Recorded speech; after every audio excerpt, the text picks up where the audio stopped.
Aloha, ohana. Welcome back, my family.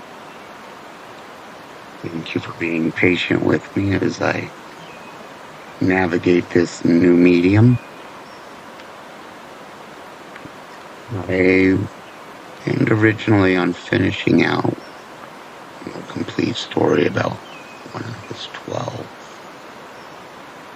And I think that's what I'm going to do. But first, I would like to talk about a story that kind of, I came up with it before I became homeless when I was 12. And the ideas of it is what carried me through a lot of what comes to follow. So I guess in a way I feel it's an important story to the story.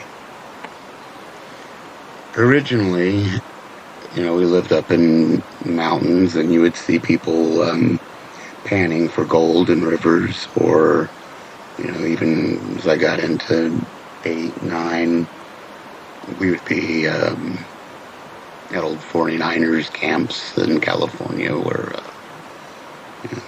those gold miners used to be. And somewhere along in that journey,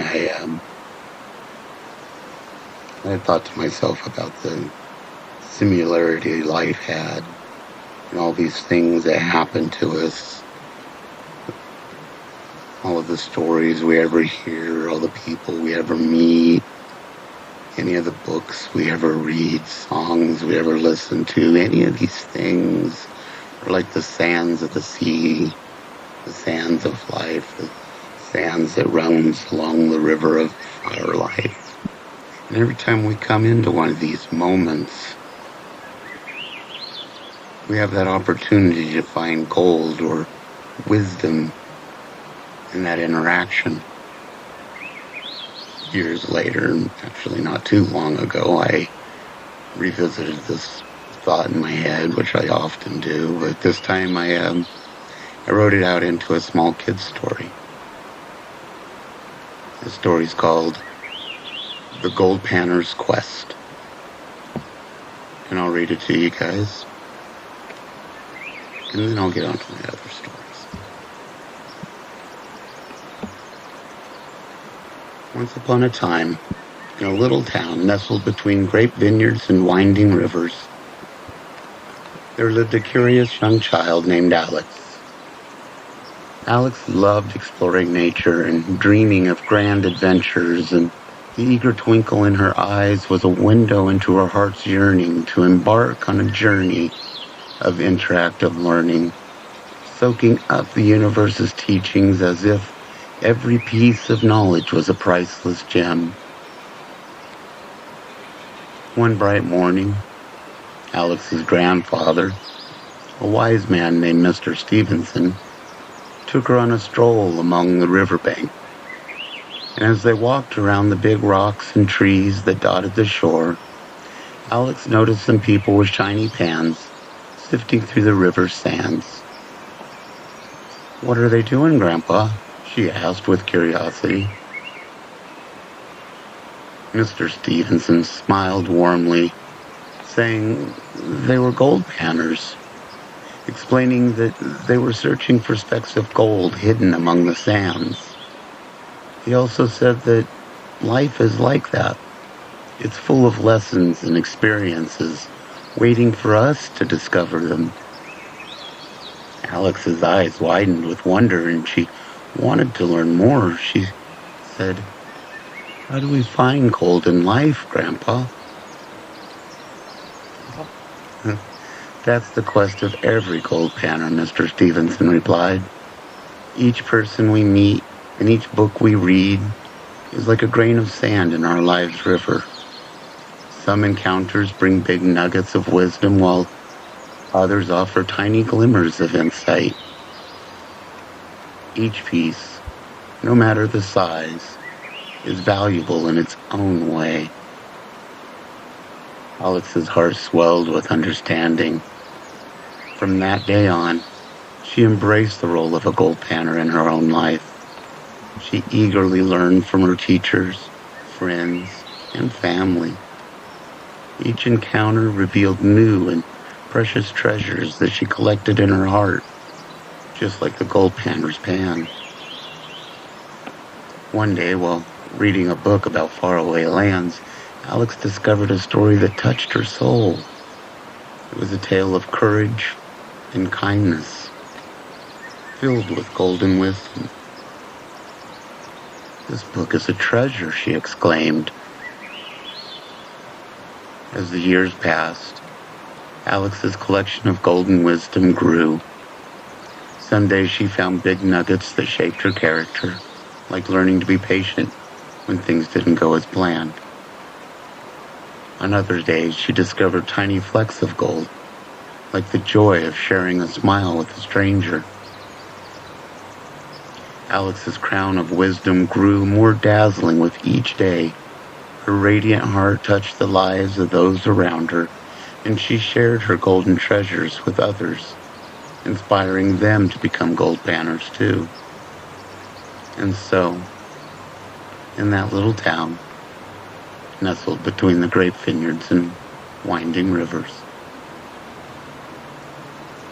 Alex became a great-great-grandmother, and all her family and friends considered her very wise.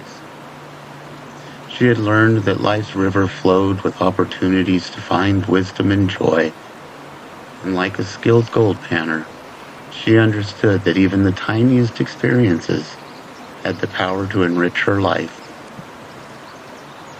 And so, dear listeners, I hope you will embark on your quest as a gold panner.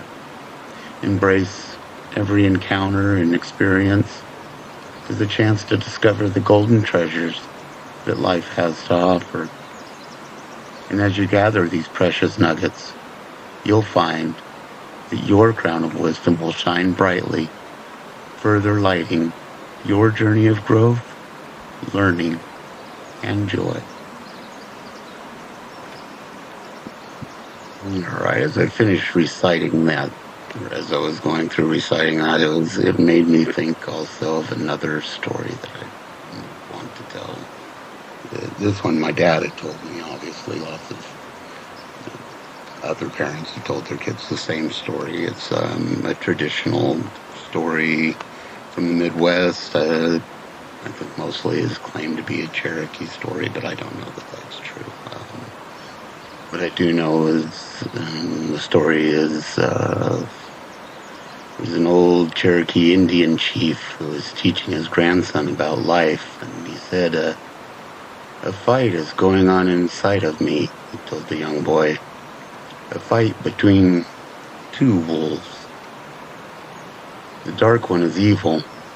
His anger, envy, sorrow, regret, greed, arrogance, self-pity, guilt, resentment, inferiority, lies, false pride, superiority, and ego." He continued, "The light wolf is good. He is joy, peace, love, hope, serenity, humility, kindness, benevolence, empathy, generosity, truth, compassion, and faith.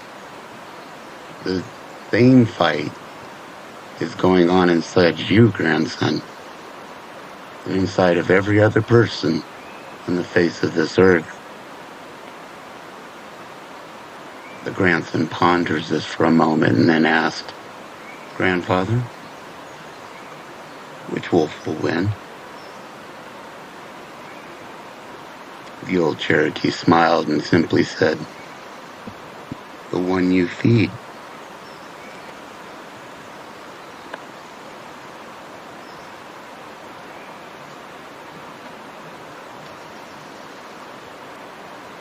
So with the belief that I was on a quest for gold, that I was going to want to feed the good wolf inside of me,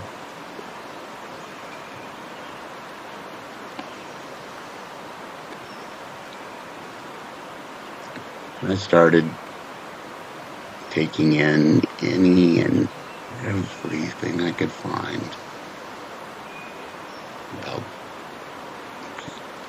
what you would call it, the strange. I studied the Bible. I studied other religious books. I studied psychic phenomenons. I got into Siddhartha Gautama, Buddha, so many others. Reinforced, with the story in the Bible of Babel, in which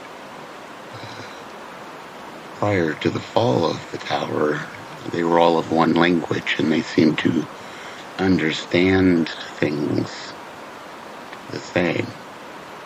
But in the fall of the tower, their languages, it says, were confused. But it made me wonder, does that mean that there's some part of the mystery, some part of what we thought about before the fall of Babel to be found in other people's, other cultures, other stories that have survived from those days? Yeah. Wouldn't really know, but I was definitely curious, and so,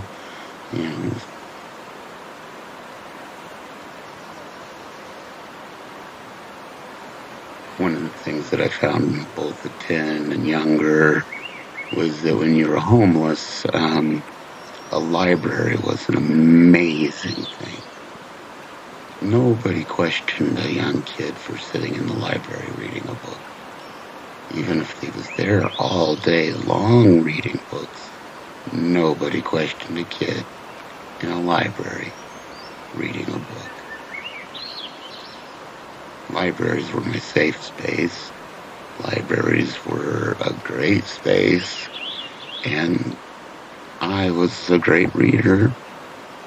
And all in all, I continuously added into my stories.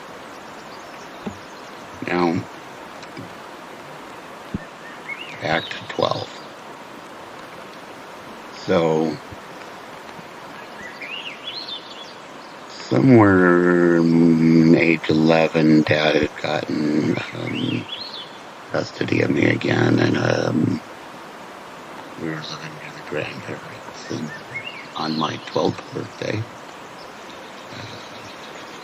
I went to the grandparents and had a party with one of my friends. There's maybe a couple friends, but one of the friends spent the night.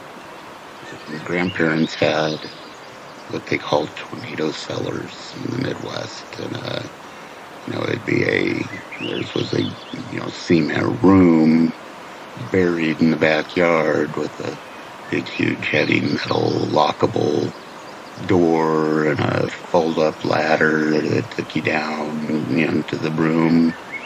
And tornadoes go through there a lot. It was a safe thing to have in those days, but since they didn't have, many tornadoes directly challenge it the rest of the time, it was my playroom when I would go and visit them. And this particular night, my 12th birthday, my dad, for some reason, it gave me a bag of hippie grass. I didn't know what to do with it back then, so I put it in my pocket. Me and my buddy went to the tornado shelter, and after everybody else fell asleep, me and him skipped out of there and went and hung along the railroad tracks and walked our way up to this big park that we like to go hang out at all the time. On our way there, Buddy decides he's got to go poop really bad. We look around, we're on the railroad tracks, kind of out in the mall, businessy section of, this Amarillo. And so we see a lumber yard over to the side of the railroad tracks there, and a fence around it, but nice tall stacks of lumber he can go hide behind and take care of his business. So we find a spot to get through the fence, and then we go walking along the side of the building, headed towards one of the stacks of wood, when we pass one of the garage doors to the main building, and I don't know, just out of kid's curiosity or whichever, we pulled on the door, and it was unlocked. So I told my buddy, well, why don't you go inside and use their bathroom? So he went in, and he was going in the bathroom, and I was wandering around the front of the store. It was a lumber yard at that time, and so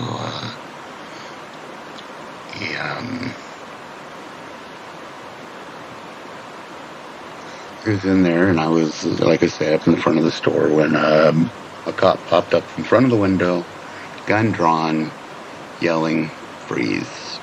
And I didn't. I dove down, scared to death. Immediately remembered that I had that bag in my pocket, so I took the hippie grass and threw it on top of a big giant stack of wood, and then I went over the side door and I tried to see if I could make a run for it.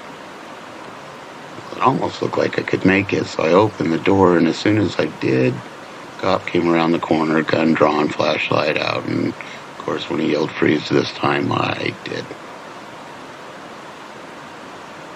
Eventually they got my buddy out of the toilet and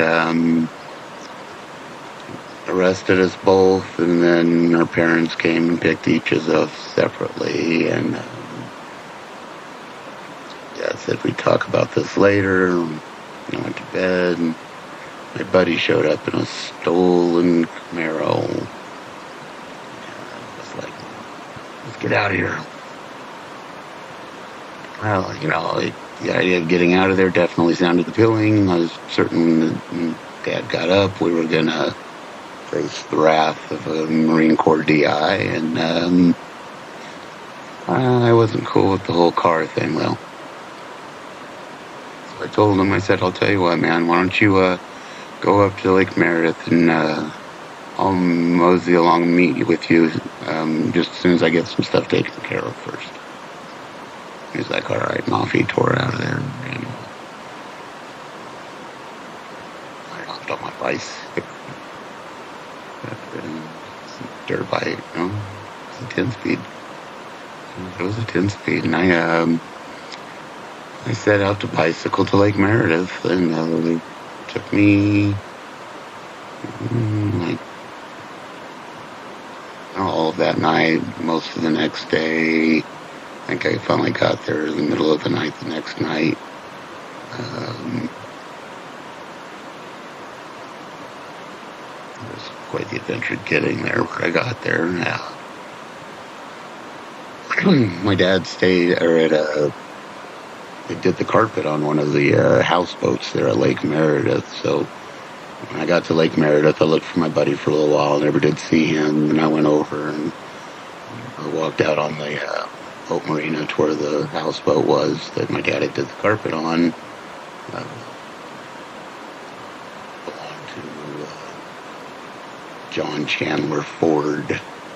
Belonged to John Chandler, the guy who owned John Chandler Ford. And so, I found a side window that was still, didn't have a lock to it, and I crawled in and went to sleep for the night, dead dog tired, and woke up the next morning, and there was people out and about. So I told him that John Chandler was my uncle, and that he was coming up for the 4th of July, and that I just got out of school early, and so they let me stay up and wait for him. And everybody just absolutely was like, yay, no problem, and totally accepted it, except for one little kid, just younger than me, I think. He lived in the boat next to me, or next one down, pretty close. But every time he questioned me, it was like an investigator.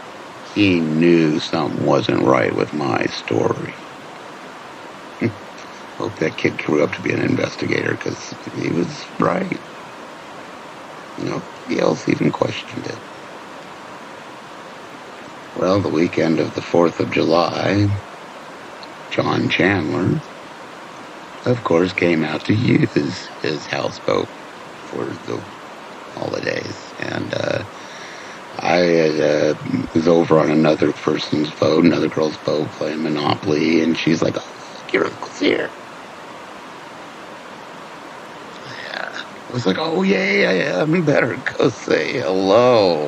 When went out, jumped on the raft, pushed it around to the back of the boat, pushed it under the boat, and slid my way underneath the dock and tried to make my way to the shore so I could get out of there. I got to the last part of the marina before the shore, and I was getting all the change out of my pocket because it was really heavy, and I could hear them over there by John Chandler's boat already talking about my name and who I was and who my dad was and how I must have known about the boat. Yeah, I was definitely not going to be able to make a clean escape, so I hid under the boat dock until nightfall. Eventually, dripping wet, pruned, made my way up onto the shore, found a campground and campers, and asked if I could borrow a book of matches, and then I started myself a little campfire, dried off, and then scoot and boogied to a nearby town. In that town, I guess if I'm going to run a little longer than 15, 20 minutes, aren't I? I'll try to wrap it up by 30 minutes. So I got to Pampa, and I was staying here and there. I remember I might have found a refrigerator box with a plastic wrapped around it, and so it was waterproof, and I stayed in it, slept inside of it for a while. I slept in a tree once in a park that was there, and I did things like shoplifted the donation box that was by the cash register of the grocery store so that I had a little bit of money for food. And I remember eating out of Kentucky Fried Chicken trash cans. Pizza places will often have safe food to find as well.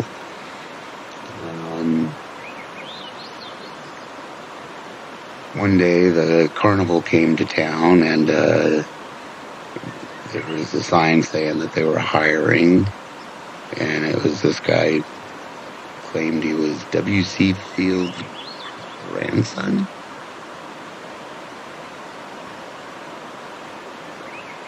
I somehow convinced the guy that that would be a good hire, and that he could use me for the summer, and he wanted to know if my parents were going to be okay with it and get that permission first. And so I told him, the friend's address that I knew of that he could, pick me up at the next morning. And I made it over to their house early that morning and did the visit with the kid. And then when he showed up, I, quickly went outside and, told them goodbye and gave them an awkward hug that they probably had no clue why. And then I waved at him and headed towards him and waved at them again, and he took that as permission. And I went and spent the summer working the duck pond at the traveling carnival. Duck ponds, the little plastic ducks with numbers on the bottom, and kids pay $1 and they pick it up, and no matter what, they're going to win a prize. All of them had, some 10-cent to $2, $3 prize that they could win. Since most of the time they won the cheap stuff, when you somebody won a really big something or the other. Didn't lose any money. So it was one of my favorite things to do. And because of it, I got to go to Indian City, USA. I got to see Crystal Gale perform. I got to do quite a few neat adventures. I eventually ended up down in San Antonio, again, homeless, on my own. Made little bits of money along the river walk. Eventually ended up in Houston.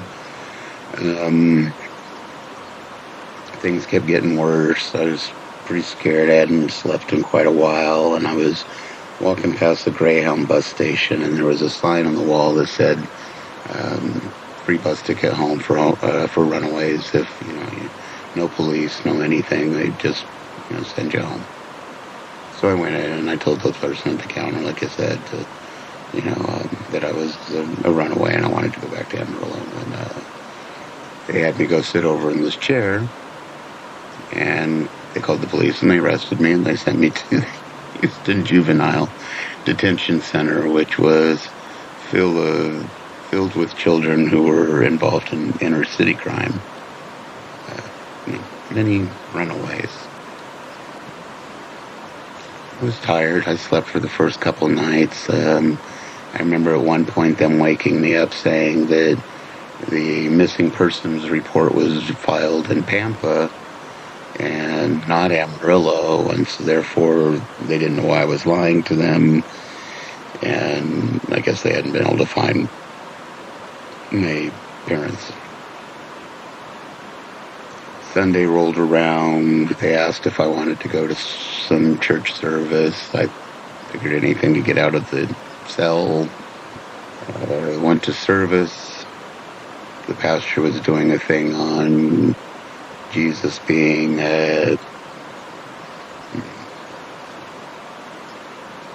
being able to free us from prison. He was using the story of disciples in the New Testament who had been locked up, and in the night the Lord had made a way for them to get out. And the pastor invited us all to pray for, God to free us each in our own way when necessary. I remember getting on my knees, though, and praying, God, I just want to go home.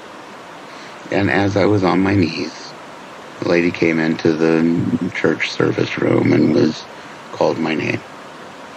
And I said, here, and she said, well, get your stuff, you're going home. And, of course, all the other kids collapsed to the ground. Started to pray as comedically.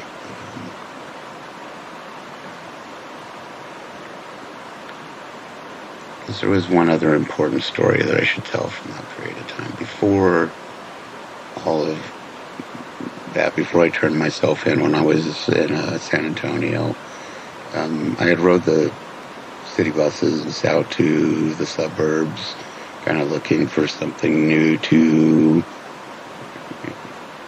it was always about trying to find food. So in some way, shape, or form, I was trying to find food. And I thought riding out there would be the way to do it. And I got off the bus at this really nice neighborhood. Had a big island, that ran between the two sides of the road. It's filled with a park.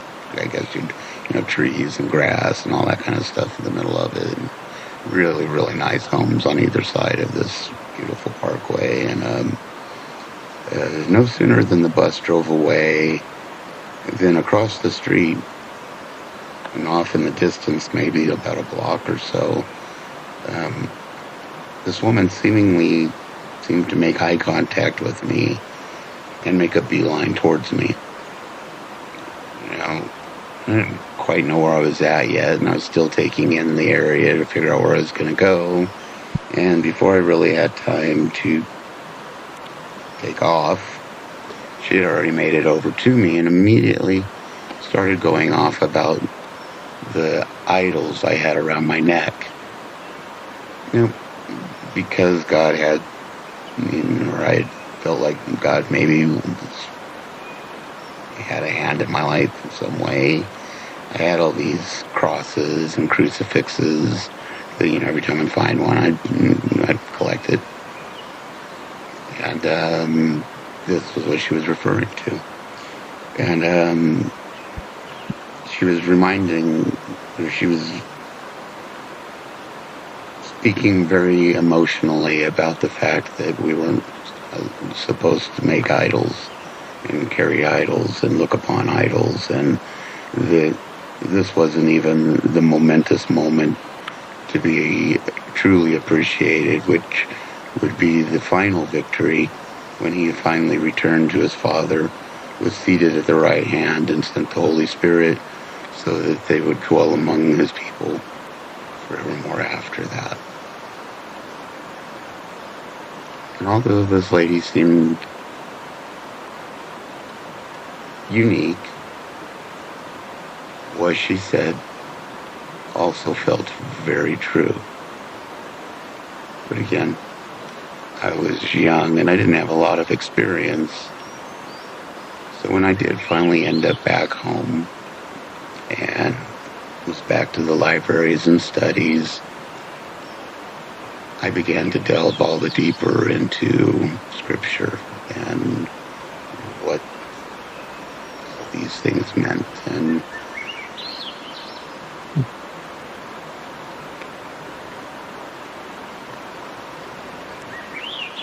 the I Am Manual.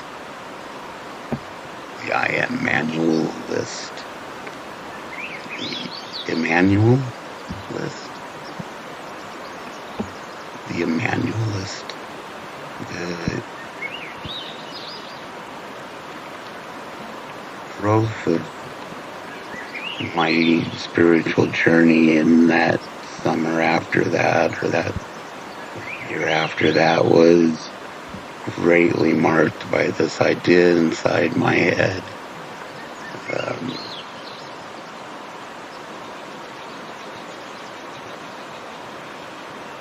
That had been coming up from the studies in that time. And that was that Immanuel, meaning God with us, is declared by the prophet Isaiah and echoed in the Gospels of Matthew.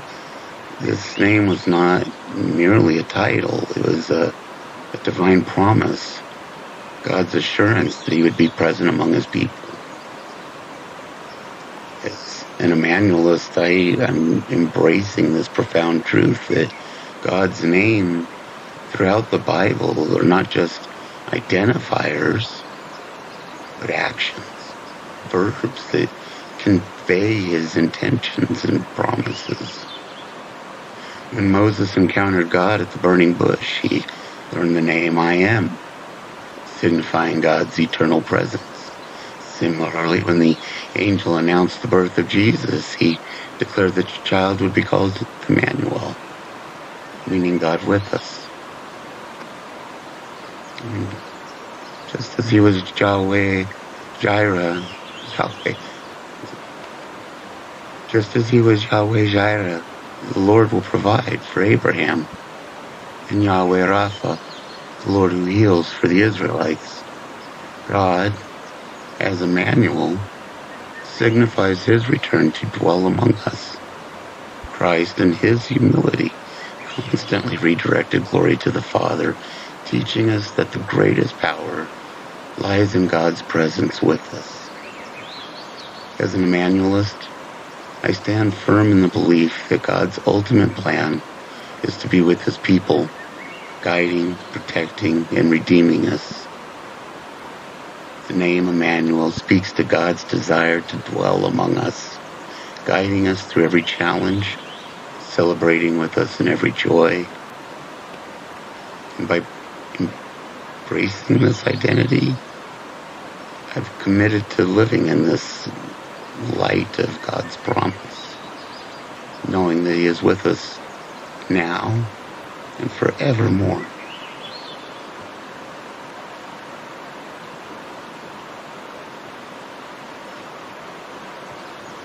Thank you for listening, especially this extra long period.